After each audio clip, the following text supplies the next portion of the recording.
thought of going back in over 45 years. And the fact that NASA has repeatedly admitted that we can't go past low Earth orbit. This next generation spacecraft will enable America to explore beyond low Earth orbit. We must solve these challenges before we send people through this region of space. Right now, we only can fly in Earth orbit. That's the farthest that we can go. The kinds of technologies that we're testing out on Space Station are definitely helping us with our goals of going beyond low Earth orbit. Early in the next decade, a set of crewed flights will test and prove the systems required for exploration beyond low Earth orbit. Isn't the slightest bit worth worrying about. And by the plan that NASA has is to build a rocket called SLS, which is a heavy lift rocket.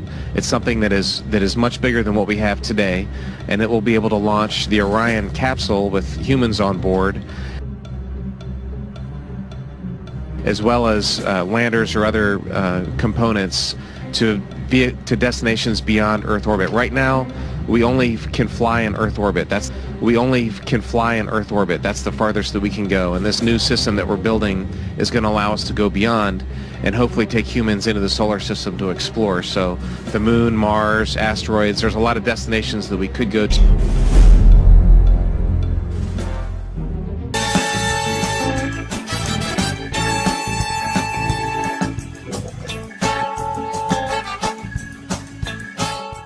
I'm going to start that over again just to make sure I saw what I thought I saw. Did you start the ISS show with a green screen? Yep, they did. I'm sure they'd never use it to fool us.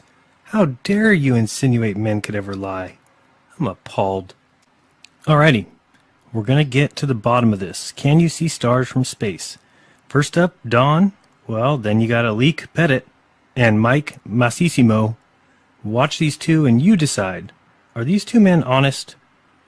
After that, we're going to hear some others, and we will get our definitive answer. Here goes. Whilst from in Mark space, Cameron. This is from Mark Cameron. Whilst in space, have you ever looked away from Earth into the black void?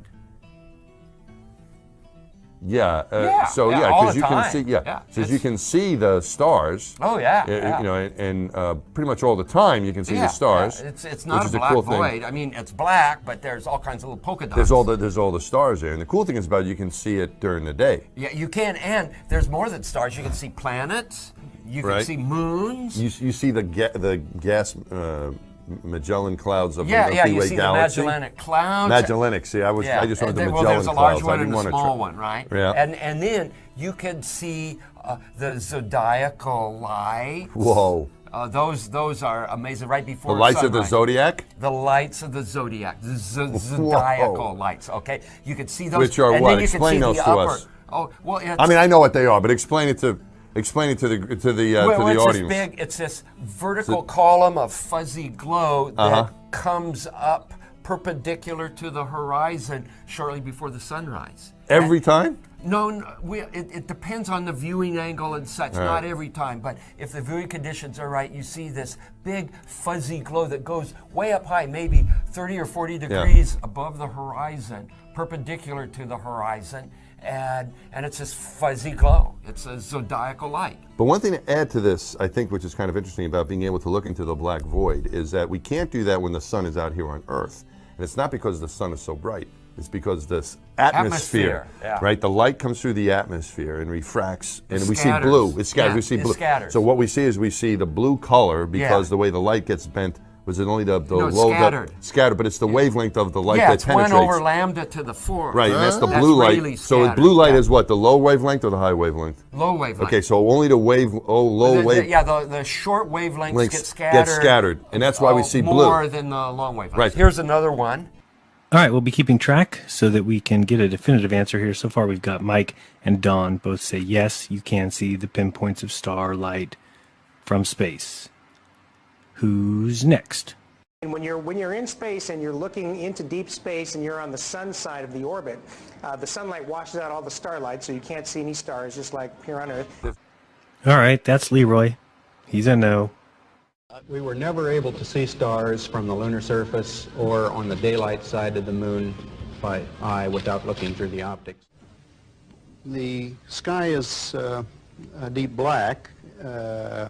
when viewed from the moon as it is when viewed from cislunar space, the space between the Earth and the moon. The sky, of course, was black, but it had sort of a velvet sheen to it. The biggest visual surprise was just how black the sky was.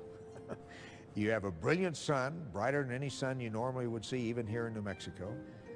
You have these extraordinarily high mountains. We were in a valley deeper than the Grand Canyon. But then you have this black sky, a sky blacker than black. When you look out into deep space away from the sun, it's the darkest black you can imagine. Just the inherent beauty of it, the velvet, bottomless bucket of the universe.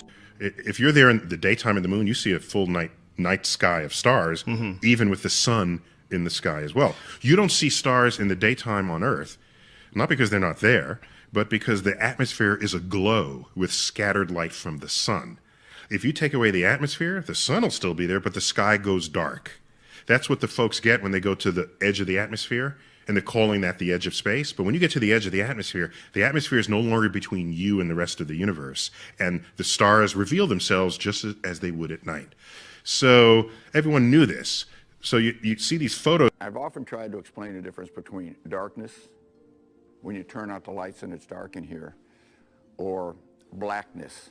Blackness is the endlessness of it all. It's hard to comprehend. Well, it certainly looks like these guys have no clue. .com, and I've got the link there for that.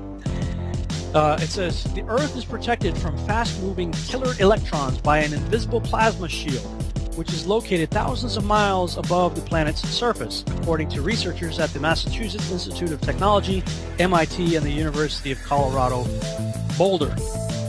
High above the Earth's atmosphere, harmful electrons that make up the outer band of the Van Allen radiation belt travel at nearly the speed of light, pelting everything in their path. Exposure to such high-energy radiation can harm satellite electronics and pose serious health risks to astronauts. However, despite their intense energy, these electrons circling around the planet's equator cannot come below 7,200 miles from the Earth's surface due to the shield, scientists said in a study published in the journal Nature on Thursday. It's almost like these electrons are running into a glass wall in space, Daniel Baker of the University of Colorado Boulder and the study's lead author said in a statement.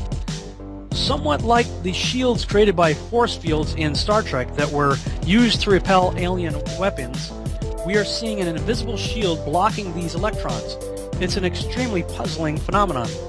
The invisible shield, dubbed the plasmaspheric hiss, is made up of very low-frequency electromagnetic waves in the Earth's upper atmosphere. Scientific data and calculations have helped researchers deduce that the hiss deflects incoming electrons, causing them to smash into neutral gas atoms in the Earth's upper atmosphere and ultimately disappear. It's a very unusual, extraordinary, and pronounced phenomenon, John Foster, Associate Director of MIT's Haystack Observatory, said in a statement. What this tells us is if you parked a satellite or an orbiting space station with humans just inside this impenetrable barrier, you would expect them to have much longer lifetimes. That's a good thing to know. The latest study is based on data collected by NASA's Van Allen probes that are orbiting within the harsh environments of the Van Allen radiation belt. Oh, you mean the one that they just flew through, no problem, back in the 60s? Huh, in the 70s?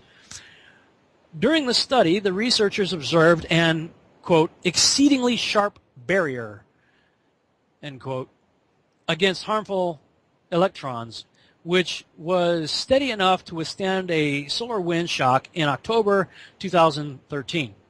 To determine what could create and maintain such a barrier, the researchers considered a few possibilities, including effects from the Earth's magnetic field and radio signals from human transmitters on Earth. Oh yeah, it's our Walkman that's causing this, whatever. You know, and there's another article I should post where they're saying they basically want to poke a hole or blow up or eliminate even the Van Allen belts. Okay, check this out. February 27, 2014, okay, last year. Physicists plan to wipe out Earth's Van Allen belts with radio waves. Got a depiction here of the Van Allen belts, what they look like here. It was just last year that physicists thought they had found the origin of Earth's Van Allen radiation belts, and now a prominent group of them wants those belts dead. It's understandable given the frustration these areas of space can cause to modern astrophysicists. If you want to launch a satellite or a telescope, let alone a human being, the Van Allen belts will be a painful thorn in your side. So, says a growing group of astrophysicists, why not wipe them out altogether?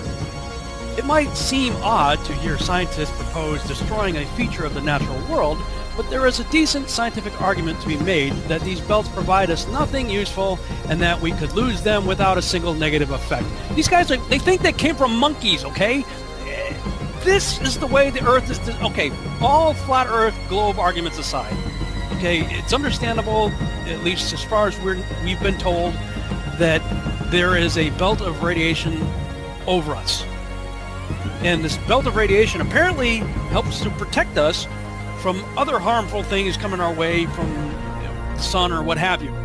You know, regardless of whether the Earth is a globe or flat,